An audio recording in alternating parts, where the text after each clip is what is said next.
So I've been living in Thailand for 8 months. I'm gonna give you some tips to survive in Thailand. First, you need to determine how long are you going to stay in Thailand. If you're just here for a few weeks, you don't really need a lot of money, you don't really need a lot of preparations. All you have to do is grab your passport and come to Thailand. That's all. But if you're planning to stay for a few months, maybe a few years, you're gonna need a steady paying job. At least $2,000 a month, at least. That is if you want to live like a carefree lifestyle. When I said carefree, I literally mean carefree. You can buy whatever you want, eat whatever you want, and still live in abundance. I spend around 1.5k a month. 1.5k a month, yes. Basically, yeah. I get by, not more than get by. I have a one studio condo apartment with a pool outside, and I spend some amount of money on food and the stuff that I want to eat and enjoy. So 1.5k to 2k a month is more than enough. That is if you're alone. And mind you, it's not for luxury purposes. If you want to spend your money for luxury purposes, bring a case. You know what I mean? The second thing you have to be worried about is if you're going to live in Thailand for like a few years, you're gonna have to make a new visa. The best options out there are education visa and DT visa, which is destination tourist visa or something like that, which is basically for the people who want to identify themselves as digital nomads and have a lot of money. So it's a little bit expensive. If I have to tell you, go for the education visa first, test the waters, look around the people, see the situation. And if you think this is the right place for you to have a rest in your journey of life or whatever, you can. So go with education visa first and then to upgrade yourself to TTV. That's the best way. And you might be wondering, what else do I have to expect? If you're shopping and if you do not like to be scammed, you really need to learn Thai language. Otherwise, you're gonna be scammed. Not by all people. Don't get me wrong. Almost everyone in Thailand is nice. It's almost like visiting Myanmar, because all these people will be smiling at you, looking at you with sweet smiles and treat you nicely. But there are some who will scam you in the markets. If you ask how much, they're gonna ask you double or triple the actual amount they sell, just because you don't speak their language. That happened to me once in a supermarket. I was looking for a tripod for my camera. Usually on Lazada, which is the online shopping platform in Thailand, Singapore, and most Southeast Asia countries, usually the item cost around 150 baht or 200 baht. That's the most. But the shop seller, the retailer, he asked me 450 baht just for one little tripod. One little tripod, not even that of a good quality. At that moment I realized, oh my god, if you only speak English, they're gonna scam you. But not all of them, some will scam you. So you just have to be worried. Once you speak in a good English accent, once you speak English only and ask how much, well, be prepared. They're gonna ask you for like a lot of money. A lot of money. Well, not a lot for you, but to a local, that is triple the amount. So be wary of that. If they are charging you for more than it should be, get away from there. Before you ask for a product in real life, in a real store, go and check yourself online how much would it actually cost. Unless you are in an urgent situation that you might need that thing, don't buy it from the real store. Buy it from Lazada. That's the best way.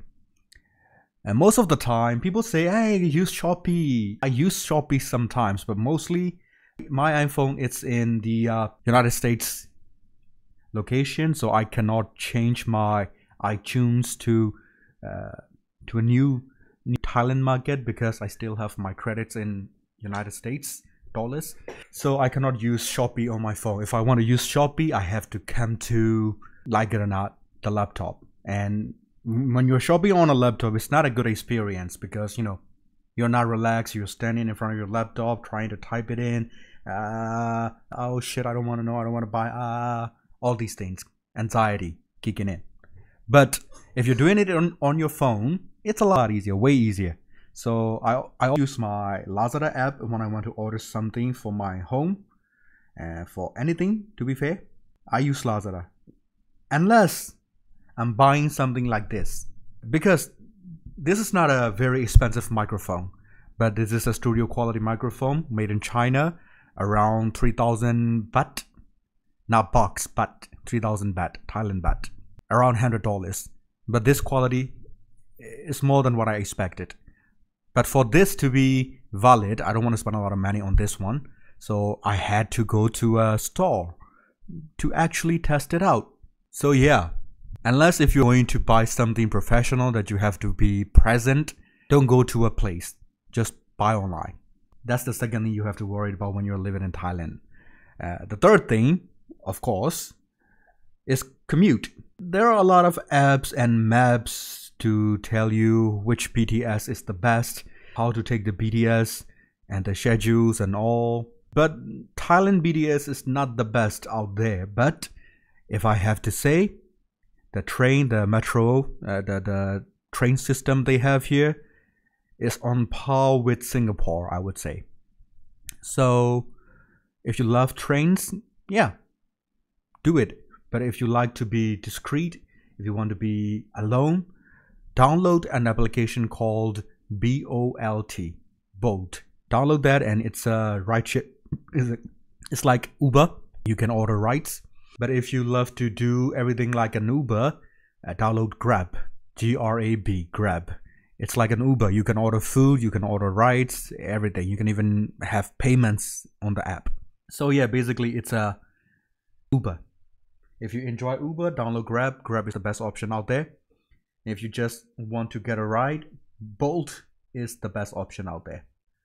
So that's your commute. If you want to buy a car, there are people who will help you out with. You can go to a showroom, whatever. So I don't need to get into that idea. Not that field, because I don't really care about if you want to buy a car or not. But let me tell you, cars here are basically cheaper than anywhere. So if you want a car, buy one. It's okay, but you're gonna have to have a license, of course. What else? Oh yeah, the common misconceptions about Thailand, that Thailand has some electrical shortages. It used to be in the past, not anymore. It's basically 24/7 electricity. Sometimes there is an outage just because it's some problem with the distribution system or so.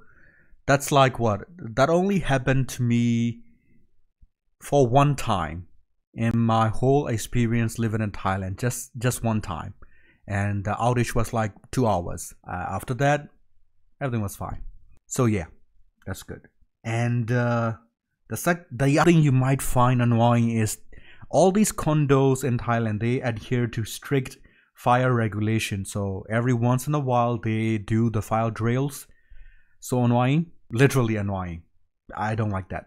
But it's okay, they take care of our safety. So yeah.